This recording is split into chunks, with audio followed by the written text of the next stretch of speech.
These are not my notes for tonight. This is a little letter that I received from a mother of one of our listeners. The little girl's name is Kathy Long from Parma, Ohio. And the mother writes, Kathy, our little 2-year-old daughter thoroughly enjoys watching you.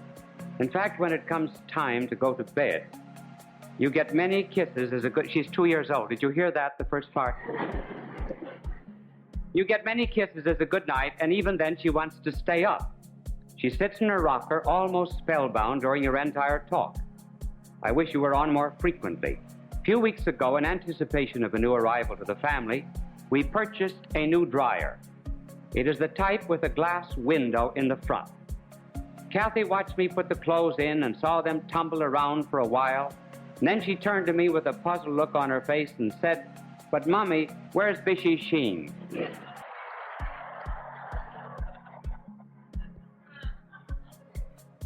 I explained to her this was not television and that you were not on at this time anyway. She looked up and she says, "Mommy, I just love Bushy Sheen and Mickey Mouse." Bushy Sheen first and Mickey Mouse next. Well, I must say for little Kathy, she likes clean shows.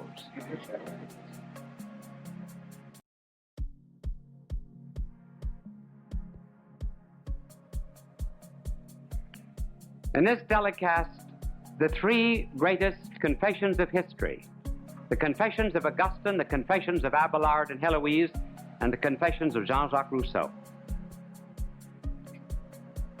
We build them around the conflicts of the modern world. It is too generally assumed today that if any person has a conflict or an inner tension, that there's something abnormal about him. Now, it should be remembered that everyone has a tension. There's a very normal tension, that is to say, the tension between body and spirit. And then there's another tension, too, between what we are and what we ought to be.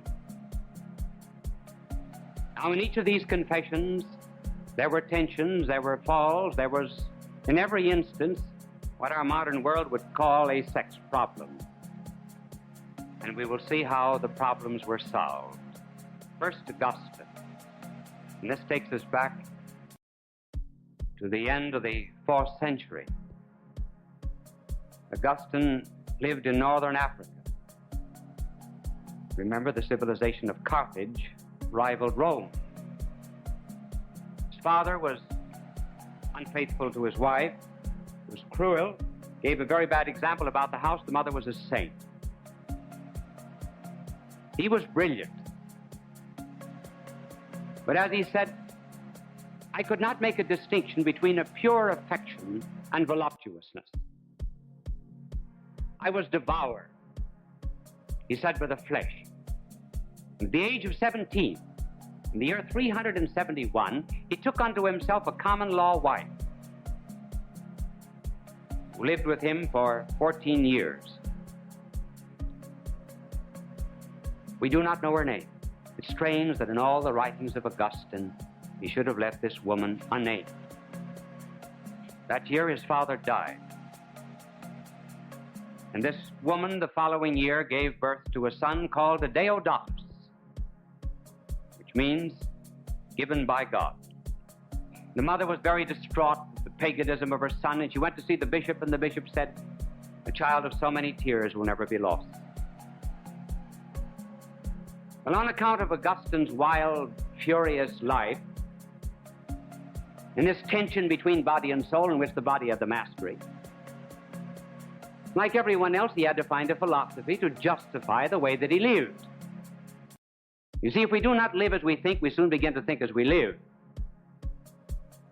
So Augustine had to have a philosophy. And his philosophy that he chose was Manichaeanism. Now, Manichaeanism was a philosophy that believed that there's an absolute principle of good and an absolute principle of evil. He chose that philosophy because it relieved him of responsibility. After all, he could say, I'm determined to be the way that I am, hence I need not be good. His mother had always prayed that he would never go to Italy. But after a brilliant career at the University of Carthage, he went to Italy. And when he went to Rome, the prefect of Rome was a certain Symmachus. And Symmachus was very anxious to restore paganism in Rome. The imperial court was then in Milan. Symmachus thought, well, the very best person in all the world to send to plead the cause of paganism at the imperial court is this brilliant scholar and rhetorician, Augustine. So Augustine is sent up to Milan. Three things happened in Milan. First, there was a great rhetorician in Milan. His name was Ambrose. He was the bishop of Milan. Augustine used to go and sit under the pulpit and listen to Ambrose. Then he visited him, borrowed books from his library, and Ambrose talked Augustine out of Manichaeanism. Then there came a second influence. Augustine picked up a work of Cicero that was called Hortensius. It no longer exists. All the manuscripts have disappeared. And when when Augustine read Hortensius, he said he became convinced of the beauty of contemplation. But as much as he wanted to philosophize, here was this flesh of his with all of its urges demanding satisfaction. He talked the matter over with a friend of his called Fonciatus, and Fonciatus recounted to him the story of St. Anthony of the desert. He said he had the same conflict you had. Everyone has. The flesh and the spirit. And he explained to Augustine how he overcame it by disciplining his flesh and finally making the spirit master. And Augustine began thinking it over, walked up and down in the garden. From an adjoining garden, he heard a child. The child was saying, "Tolle et lege." Take and read. And Fonciatus had just been reading St. Paul. Augustine picked up the book in obedience to the injunction of the child.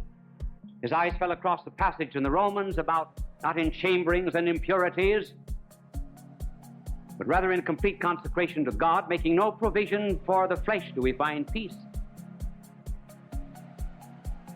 And Augustine decided then and there maybe the way of St. Anthony is the right way.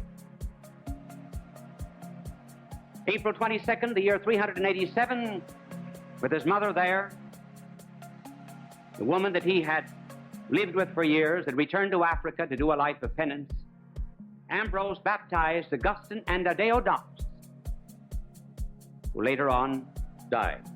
Archdioceses was then about 13. 12 years later, Augustine wrote what we already have told you, his Confessions. The most soul-searching document that has ever been written. We think that we live in an age that has made many psychological discoveries.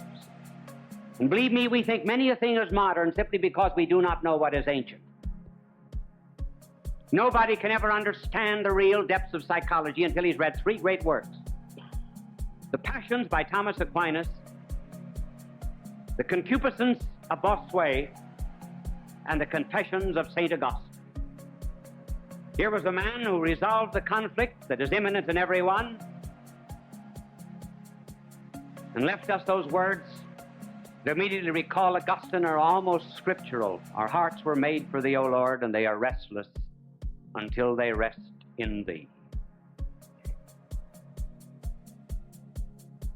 That was one way of solving the conflict. Now another way. The time 700 years later, around the 1100s. The boy is tired of living on his father's farm at Nantes. He comes up from Nantes to Paris is one of the intellectual centers of the world. He's brilliant, skilled in speech. He decides to become a great philosopher and teacher, and great he did become. In those days, people talked philosophy just as we talk politics today. Just as in the 4th and 5th century they talked theology. Cyril of Alexandria had to get up one day in a pulpit in the 4th century and say to his people, I do not want you people talking the hypostatic union in barber shops. Can't you imagine some woman under a hairdryer talking about the hypostatic union today? Well, here in the Middle Ages, they were talking philosophy. Abelard was brilliant. He loved to debate. He went from one school to another. Finally came a great debate with William of Champeaux. The University of Paris was then being born. It was alongside of the Cathedral of Notre Dame. It was the cloisters, the portals. Not the present cathedral, but the one that just preceded it. The present cathedral was soon to be built. Thousands of students always came to listen to Abelard. He was almost invincible in discussion. One day when he was debating William of Champeaux, he was pleased looking out the heads of 2,000 or 3,000 students to see leaning against the cathedral door the rector of the Cathedral of Notre Dame, the builder of the future and present Cathedral of Notre Dame of Paris, Canon Fulbert. Canon Fulbert was holding a little 2-year-old niece of his by her hand.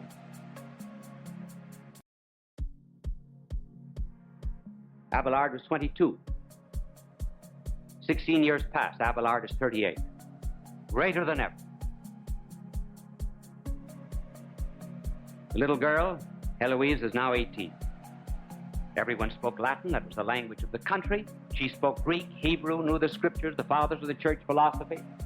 And so Canon Fulbert decides that this niece of his will be one of the most brilliant women in Europe. Who could better teach her philosophy than the great Abelard? So Abelard is invited to teach the beautiful Heloise. So the lessons begin. He talks about matter and form, substance and accident, the analogy of proportion, the analogy of proportionality, primary and secondary causes, and then he begins talking about beautiful June moon. How blue are her eyes, how brilliant her mind. And in the language of Shakespeare, Abelard loved her not wisely but too well. And to escape the shame of an unmarried mother, she went to Brittany. Canon Fulbert was furious. He did violence to Abelard. Then began a long exchange of letters, and in those days, the men kept the letters. That's how he happened to have the Confessions of Heloise. Abelard himself wrote his own in the History of Calamities. See, things have changed. Remember in the gospel, it was the bridegroom who kept everyone waiting. Today, it's the bride. So in the letters, she argues with Abelard, and she tells Abelard that they should not be married. And she gives reasons. She knew the pagan classics well, knew the Greek philosophers well, and these were the three arguments. She said, you remember that when Cicero divorced his wife Terentia, he refused to take to himself another wife on the grounds that no man could ever devote himself to philosophy and to a wife at one and the same time. The second argument that she gave was, she says, how could you think with a house full of children? She said, does the pen with which you write, is it compatible with the playpen? We were rich, we could have many servants, but no philosopher is ever rich. And the domestic cares would not permit you to think as you should. And then the third argument that she gave was from wise old Socrates, the Greek philosopher who had the horrid wife called Xanthippe. Socrates afterwards said, if you He said, if you marry well, you'll be happy. If you do not marry well, you'll be a philosopher. He was.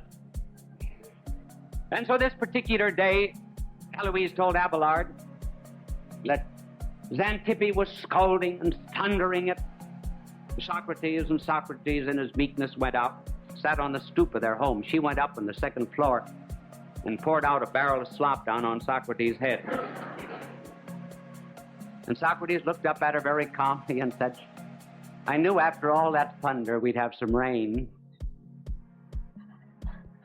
So Heloise said, you see, it's better not to marry. Well, they were married.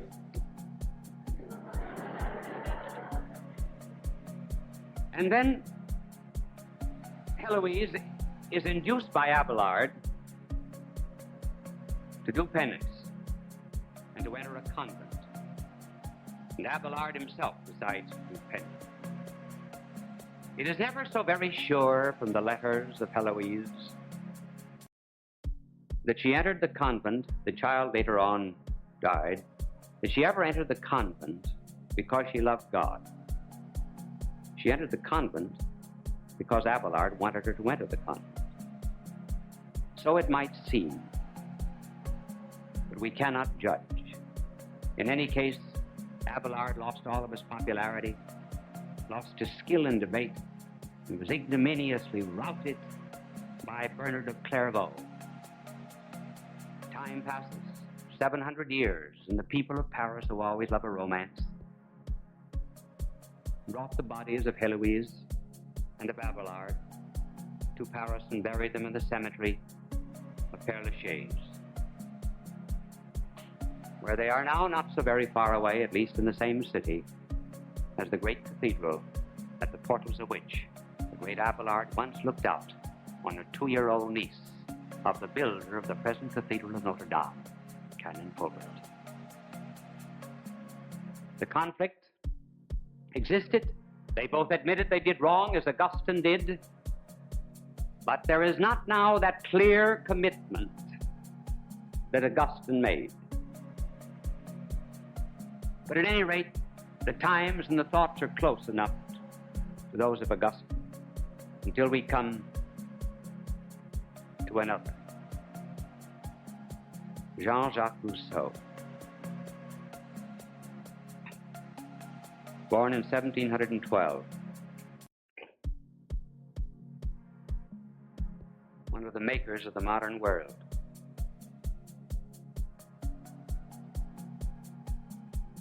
Unfortunately, his mother died when he was young.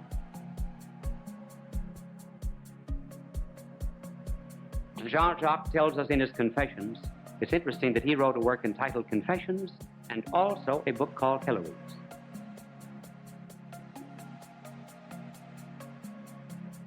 So we've put the three of them together tonight.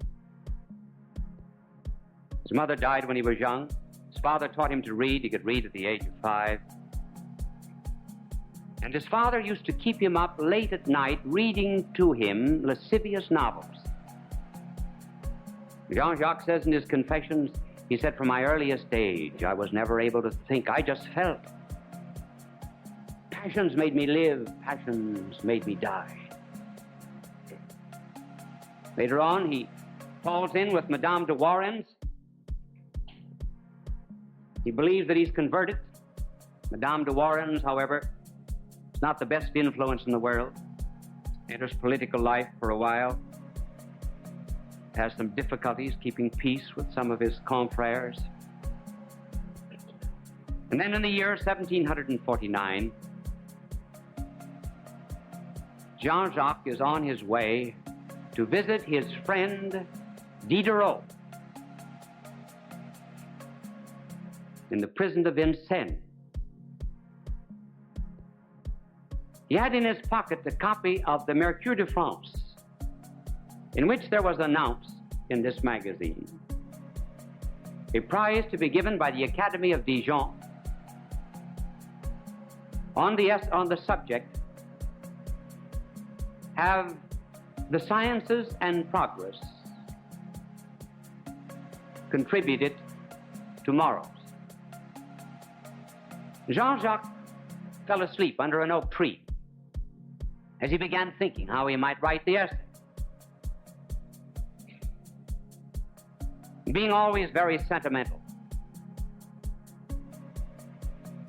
Jean-Jacques said, "When I awakened, my waistcoat was damp with tears. And there came to me the brilliant idea that nature is good. It is civilization that has made man wicked." In other words, follow the instincts, however base they be. You cannot be accused of being wrong. There's something external that makes you wrong. He called it civilization. Marx would call it capitalism. Freud would call it a nid complex, or father complex, or a mother complex, coming from the id. It made no difference which. For him, civilization has made man wicked, and one must therefore get back as close as one can to nature, not that which constitutes a man intellectually and rationally, but rather nature understood as something primitive. So he took unto himself a common law wife, Teresa Levasseur, who gave birth in the course of time to 5 children, each of which Jean-Jacques Rousseau and Thérèse abandoned at birth. And he wrote a book on how to educate children. He was the beginning of that long group of educators who raise no children but tell everybody else how to raise them. And then Jean-Jacques in his Confessions went on to say, "I believe that in all the world there never has been a more humble man than I. And on Judgment Day, I will be able to challenge anyone who might stand up and say, I am a better man than Jean-Jacques. I do not believe that in all creation there's ever been a more humble man than I. And if I thought that there was a holier man than I in the world, I would commit suicide." This is Jean-Jacques Rousseau, who gave us romanticism, who gave us sentimentalism, who gave us the primacy of the ego. He was the type of man who might be seated, for example, at a piano. Here's a composition before him. He strikes the wrong key. But instead of looking at the standard, namely the composition, and hitting the right key, he says, however I feel, that will determine the note that is right. And Jean-Jacques, therefore, gave birth to an entirely new concept of how to handle the conflict, namely give way to it and call it right. You see here, we've gone a long ways from the confessions of Augustine, Abelard, and Heloise. In those other days, and still with people who are sane and rational, when they do anything wrong, the cuts are clean, almost like the Red Sea that has been parted. You can see the flesh on either side, and the blood is pure. Those are the wounds and the sins of normal people, but here, with Jean-Jacques Rousseau and those who have followed in this primacy of the sentiment and the denial of reason, the wounds are like cancer underneath. And all that people can deal with are merely the effects of something that is hidden. And it's these hidden wounds that cause so many of the ills of our modern world. And yet, Augustine had given the answer before. It makes no difference how late it be when one begins to clean out the wounds. When he does finally clean them, he can say, as Augustine said when he was transformed, too late, O ancient. Friends, this is the 9th anniversary of our first television show. We're back again with our angel who will clean our blackboards, and this year the angel even opens and closes the door. And we trust that though this is the 9th year, that the sheen will not wear off.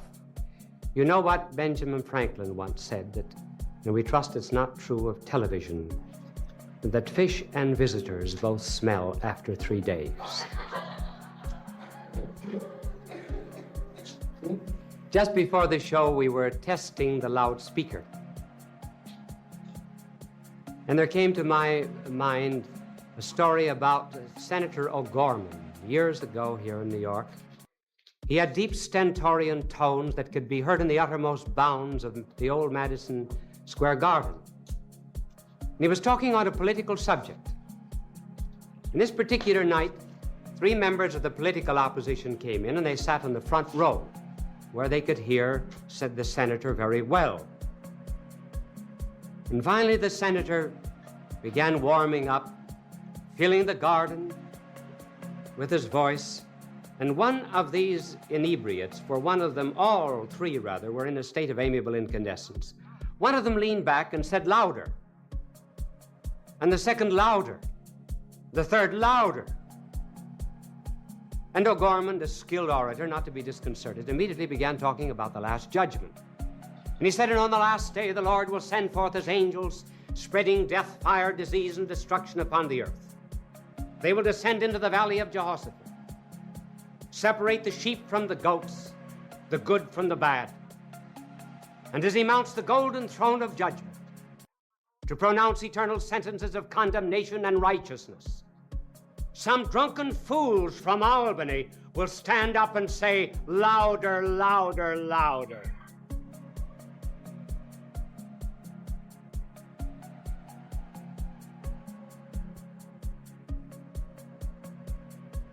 This subject is the psychoanalytic couch.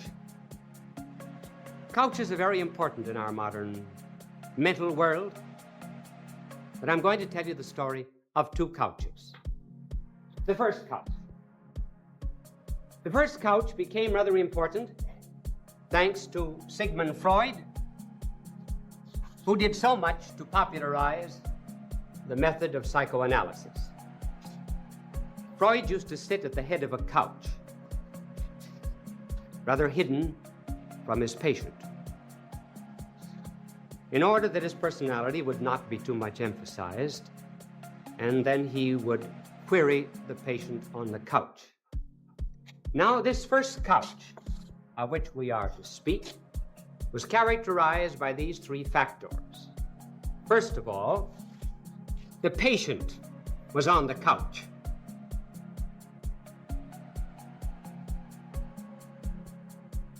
And the psychoanalyst at the head of it.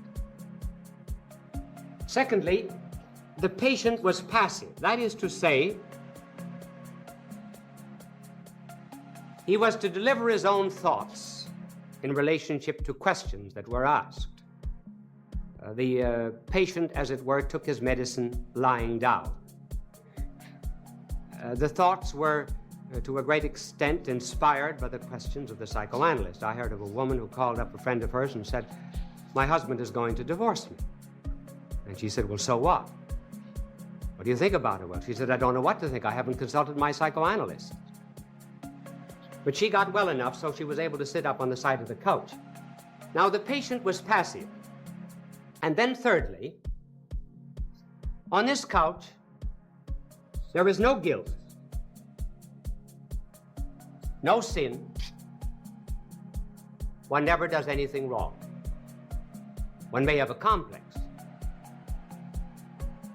but one has never committed a sin. And the reason is this. According to this theory that uses the couch, man has, first of all, what is called a superego.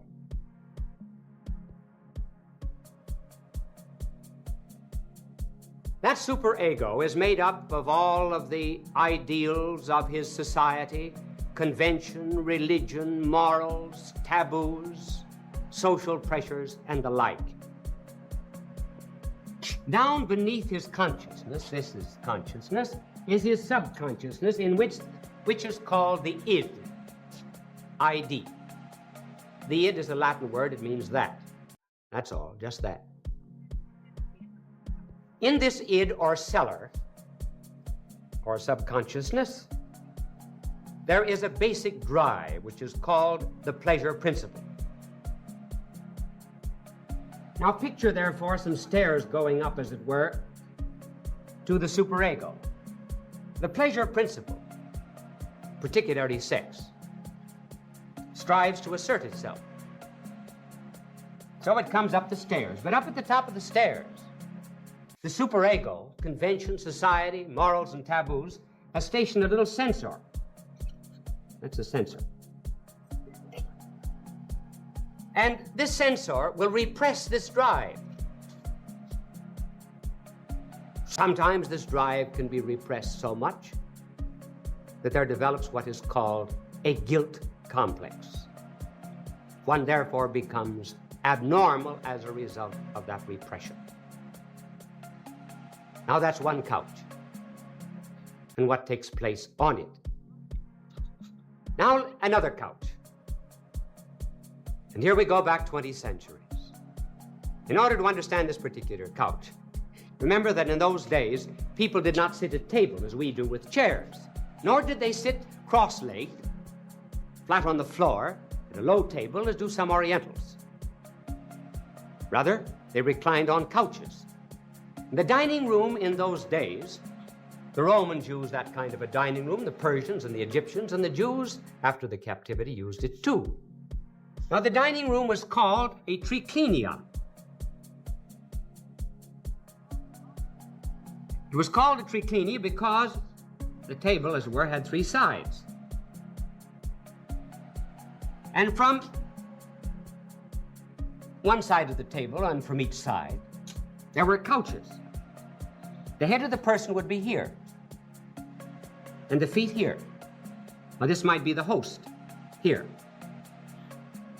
Then others would have their couches. They would lean on their left side, leaving their right hand free to eat from table. Sometimes when I am tired at table, I often wish they would revive the idea of couches. Sandals would be taken off, and the result was that the feet were bare on the couch. Food was served from this end of the table. Here was very often the street. And this door sometimes was open. There would be only a curtain there. It was not uncommon for people to walk into strangers' dining rooms. Some would peek behind the curtain. For example, the Pharisees did that once because it was said that when they saw our blessed Lord eating with Pharisees, or rather with publicans, the Pharisees asked the disciples, "Why does he do this?" So they had evidently drawn aside the curtain. Then people would wander into the dining room and they would sit along the wall and listen to the conversation. The host this particular time, on his couch, was a Pharisee. That is to say, he was a rigorist, very strict, more than puritanical, and he had invited our blessed Lord to dinner. Very likely, our blessed Lord might have been at his right. Now he invited him to dinner because he was fond of lionizing strangers, because also he wanted to find out if he was just an ordinary teacher. He neglected to show certain common courtesies, however. But the Lord let that pass for the moment. And there came now, from behind the curtain, an intruder. What Simon saw brought a blush to his cheek. He would not have minded it if anyone else had been there.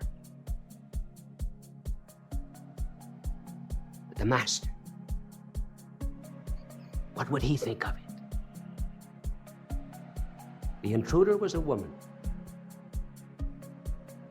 Her name is not mentioned. Her profession is